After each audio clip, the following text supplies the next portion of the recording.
दोस्तों, क्या चाइना हमारे देश के अंदर घुसकर हमारे देश में कब्जा कर सकता है? इतनी औकात चाइना की है? शायद नहीं है, क्योंकि बॉर्डर पर जो हमारे जाबाज सिपाही तैनात है ना, उनके सामने वो पिद्दे पिद्दे से चाइना के सिपाहियों की पैंट गीली हो जाएगी। चाइना की इतनी औकात नहीं है कि हमारे जवानों का सामना करके हमारे देश में कब्जा कर सके। वो बात और है, लोग सरकार पर सवाल उठाते हैं कि सरकार चीन का नाम लेने से भी डरती है। डरती होगी सरकार, लेकिन हमारे जो जाबाज सिपाही बॉर्डर पर तैनात खड़े हैं वो अपनी जान तो दे देंगे, लेकिन अपने देश पर किसी देश का कब्जा नहीं होने देंगे। ये हकीकत है। हमारे देश की आर्मी बहुत ज्यादा दिलेर है। लोग सरकार पर सवाल उठाते हैं, लेकिन हमारे देश की आर्मी पर कोई भी सवाल नहीं उठा सकता। कोई भी सवाल उठाता है तो उससे बड़ा गद्दार देश का कोई नहीं होगा, क्योंकि वो लोग जब बॉर्डर पर तैनात रहकर ड्यूटी करते हैं तभी हम लोग अपने घरों में चैन सुकून से सो पाते हैं। सोचिए, अगर बॉर्डर पर हमारी फोर्स नहीं होती तो हमारे ऊपर तो कोई भी कब्जा करके हमला करके हमें मार देता। लेकिन शुक्र है उन जवानों का कि बॉर्डर पर खड़े होकर हमारे देश की रखवाली कर रहे हैं। चाइना और इंडिया के बीच बॉर्डर पर किस तरीके के हालात हैं आप अच्छे से जानते हैं। फिलहाल मीडिया की तरफ से, इंडियन मीडिया की तरफ से खबरें ये आ रही हैं कि अब सारे मामले सुलझ चुके हैं, बात भी हो चुकी है चाइना की आर्मी के बीच और भारत की आर्मी के बीच। बहुत सारे समझौते हो रहे हैं दोनों देशों के बीच। लेकिन इसी बीच एक ऐसी खबर सामने आई है जो शायद उन बॉयकॉट खेलने वालों के लिए बहुत ही ज्यादा बुरी खबर है। हमारे देश में एक और आर्मी भी है ना, जो सुबह उठते ही मोबाइल उठाकर बॉयकॉट खेलने लगती है। कभी चाइनीज प्रोडक्ट बॉयकॉट, कभी पाकिस्तान बॉयकॉट, कभी शाहरुख खान बॉयकॉट, तो कभी विराट कोहली बॉयकॉट। इनको सुबह उठकर किसी ना किसी को बॉयकॉट कराना ही होता है।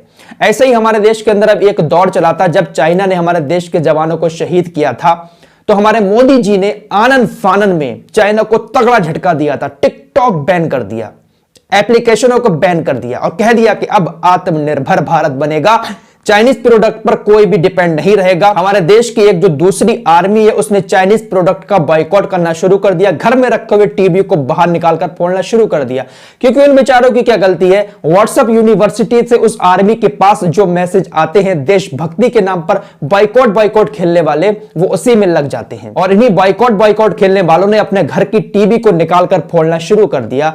जो झालरें होती हैं सजावट की चाइनीज, उसको निकालकर फेंकना शुरू कर दिया। फिलहाल आत्मनिर्भर भारत की तरफ एक कदम इन लोगों ने बढ़ा दिया। लेकिन इसी बीच अब एक रिपोर्ट आपके सामने ऐसी रखने वाला हूं जो 2020 की रिपोर्ट है, और 2020 में चाइना ने हमारे देश के बाजारों पर किस तरीके से कब्जा किया है। इससे आत्मनिर्भर भारत की भी पोल खुल जाएगी और बॉयकॉट चाइनीज प्रोडक्ट खेलने वालों की भी पोल खुल जाएगी। भारत और चाइना के बीच द्विपक्षीय कारोबार 2020 में 77.7 अरब डॉलर 77.7 अरब डॉलर का द्विपक्षीय कारोबार रहा है। यानी दोनों तरफ से 77.7 अरब डॉलर का कारोबार हुआ है, जिसमें से चाइना ने 58.7 अरब डॉलर का माल हमारे देश के अंदर भेजा है। 58.7 अरब डॉलर हमारे देश से चाइना ले उड़ा, और ये उस दौरान हुआ है जब हमारे देश के अंदर बॉयकॉट चाइनीज प्रोडक्ट का ट्रेंड चल रहा था सोशल मीडिया पर।